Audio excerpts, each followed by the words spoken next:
¿Qué tienes hoy para mí? La anterior no me gustó. ¿Cuál me recomiendas? ¿Cuál es la más sabrosa?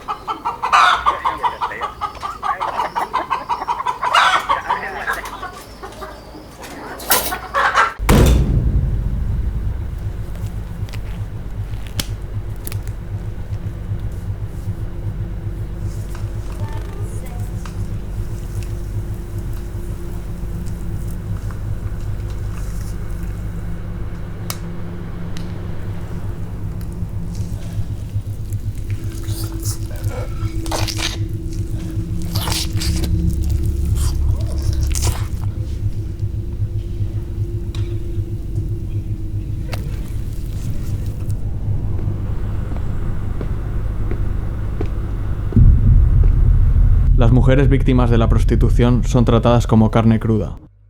Tú pagues, ellos apaguen.